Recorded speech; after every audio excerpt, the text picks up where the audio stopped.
ಎಲ್ರಿಗೂ ನಮಸ್ಕಾರ. ಇವತ್ತು ನಾವು ಜೇನುಪೆಟ್ಟಿಗೆಯನ್ನು ಮಳೆಗಾಲದಲ್ಲಿ ಯಾಕೆ ನಿರ್ವಹಣೆ ಮಾಡಬೇಕು, ಮಾಡಿದ್ರೆ ಏನಾಗುತ್ತದೆ ನೋಡೋಣ. ಸೊ ಈಗ ನೀವು ನೋಡ್ಬೋದು, ಇಲ್ಲಿ ಒಂದು ಕಾಡಿನಲ್ಲಿ ಒಂದು ಪೆಟ್ಟಿಗೆ ಇದೆ. ಸೊ ಈ ಪೆಟ್ಟಿಗೆಯಲ್ಲಿ ಜೇನು ಕುಟುಂಬಗಳು ವಲಸೆ ಹೋಗಿರುವಂಥದ್ದು. ಇದು ISI ಮಾದರಿಯ 8 ಫ್ರೇಮಿನ ಪೆಟ್ಟಿಗೆ. ಸೊ ಇದರಲ್ಲಿ ಜೇನು ಕುಟುಂಬಗಳು ಹಾರಿ ಹೋಗಿರುವಂಥದ್ದು ನೋಡ್ಬೋದು ನೀವು. ಇಲ್ಲಿ ಏರಿಗಳು ಕಟ್ಟಾಗಿ ಬಿದ್ದಿರುವಂಥದ್ದು, ಇರುವೆ ಮೊಟ್ಟೆ ಇಟ್ಟಿರುವಂಥದ್ದು ನೋಡ್ಬೋದು ನೀವು. ಈಗ ನೀವು ನೋಡ್ಬೋದು, ಇಲ್ಲಿ ಇರುವೆ ಮೊಟ್ಟೆ ಇಟ್ಟಿರುವಂಥದ್ದು, ಹಾಗೆ ಏರಿಗಳು ಕಟ್ಟಾಗಿ ಒಳಗಡೆ ಬಿದ್ದಿರುವಂಥದ್ದು. ಈ ರೀತಿ ಯಾಕೆ ಆಗುತ್ತದೆ ಅಂದರೆ, ನಾವು ಮಳೆಗಾಲದಲ್ಲಿ ಸರಿಯಾದ ರೀತಿಯಲ್ಲಿ ನಿರ್ವಹಣೆ ಮಾಡಿದರೆ ಈ ರೀತಿ ಆಗುವಂಥದ್ದು. ನಾವು ಸರಿಯಾದ ರೀತಿಯಲ್ಲಿ ನಿರ್ವಹಣೆ ಮಾಡಿದ್ದರೆ ಜೇನು ಕುಟುಂಬಗಳು ವಲಸೆ ಹೋಗೋದಿಲ್ಲ. ಸೊ ಇದನ್ನು ಸರಿಯಾದ ರೀತಿಯಲ್ಲಿ ಮುಚ್ಚಿಡಬೇಕು.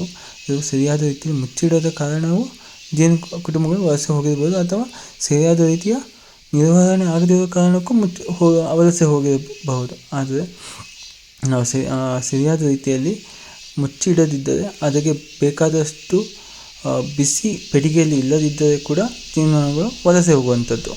ಈಗ ನೀವು ನೋಡ್ಬೋದು, ಇಲ್ಲಿ ಯಾವ ರೀತಿಯಾಗಿ ಮುಚ್ಚಿಡುವಂಥದ್ದು ಪೆಟ್ಟಿಗೆಯನ್ನು ನೋಡ್ಬೋದು. ಈ ರೀತಿಯಾಗಿ ಮುಚ್ಚಿಟ್ಟರೆ ಜೇನು ಕುಟುಂಬಗಳು ವಲಸೆ ಹೋಗುವಂಥದ್ದು ಸರ್ವೇ ಸಾಮಾನ್ಯ. ನೀವು ನೋಡ್ಬೋದು, ನಮ್ಮ ಏನು ಸೂಪರ್ ಅಂತ ಹೇಳ್ತೀವಿ, ಸೂಪರ್ ಅಂದರೆ ಜೇನುಕೋಣೆ ಅಂತ ಏನು ಹೇಳ್ತೀವಿ, ಅದರಲ್ಲಿ ಜೇನುನೊಣಗಳನ್ನು ಕೂರಿಸಿರುವಂಥದ್ದು.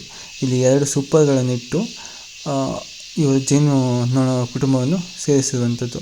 2 ಸೂಪರಿನಲ್ಲಿ 2 ಜೇನುನೊಣಗಳನ್ನು ಸೇರಿಸಿ ಇಟ್ಟಿದ್ದು. ಆದರೆ ಇದು ಸರಿಯಾದ ನಿರ್ವಹಣೆ ಇಲ್ಲದಿರೋ ಕಾರಣ ಇದರಿಂದಲೂ ಜೇನು ಕುಟುಂಬಗಳು ಹಾರಿ ಹೋಗಿರುವಂಥದ್ದು. ನಾವೇನು ಬ್ರೂಡ್ ಚೇಂಬರ್ ಏನಂತೀವಿ, ಸಂಸಾರ ಕೋಣೆ ಏನಂತೀವಿ, ಅದಕ್ಕೆ ಮೊದಲಿಗೆ ಜೇನುನೊಣಗಳು ಕೂರಿಸುವಂಥದ್ದು. ಇವರು 2 ಸೂಪರ್ಗಳಲ್ಲಿ ಕೂರಿಸಿರುವಂಥದ್ದು. ಈಗ ನೀವು ನೋಡ್ಬೋದು, ಇದು ನಮ್ಮ ಏನು ಹೇಳ್ತೀವಿ ಬ್ರೂಡ್ ಚೇಂಬರ್. ಈ ಬ್ರೂಡ್ ಚೇಂಬರಲ್ಲೂ ಕೂಡ ನೊಣಗಳು ಸರಿಯಾದ ರೀತಿಯಲ್ಲಿ ಮೇಂಟೈನ್ ಮಾಡಿರೋ ಕಾರಣ ಹಾರಿ ಹೋಗಿರುವಂಥದ್ದು. ಇದು ISI ಮಾದರಿ 8 ಫ್ರೇಮಿನ ಪೆಟ್ಟಿಗೆ ಆಗಿದ್ದರೆ ಇದರಲ್ಲಿ ಕೇವಲ 6 ಫ್ರೇಮ್ಗಳು ಇವೆ. 6 ಫ್ರೇಮ್ ಇದ್ದರೆ ನಾವು ಸೈಡಿಗೆ ಒಂದು ಪೀಸನ್ನು ಇಟ್ಟು ಅದನ್ನು 6 ಫ್ರೇಮ್ ಆಗಿ ಪರಿವರ್ತನೆ ಮಾಡಿ ಜೇನು ಕುಟುಂಬವನ್ನು ಸೇರಿಸುವಂಥದ್ದು. ಇಲ್ಲದೆ ಅದಕ್ಕೆ ಬೇಕಾದಂಥ ಬಿಸಿ ಅದರಲ್ಲಿ ಇರುವುದಿಲ್ಲ. ಈಗ ನೀವು ನೋಡ್ಬೋದು, ನಮ್ಮ ಮಲೆನಾಡಿನಲ್ಲಿ ಜೇನುಪೆಟ್ಟಿಗೆ ನಿರ್ವಹಣೆ ತುಂಬ ಅಗತ್ಯವಾದಂಥದ್ದು. ನಾವು ಸರಿಯಾದ ರೀತಿಯಲ್ಲಿ ಜೇನುಪೆಟ್ಟಿಗೆಗಳನ್ನು ನಿರ್ವಹಣೆ ಇಲ್ಲದಾದರೆ ಜೇನುನೊಣಗಳು ಅಲ್ಲಿಂದ, ಅಥವಾ ಜೇನು ಕುಟುಂಬಗಳು ಅಲ್ಲಿಂದ ವಲಸೆ ಹೋಗುತ್ತವೆ.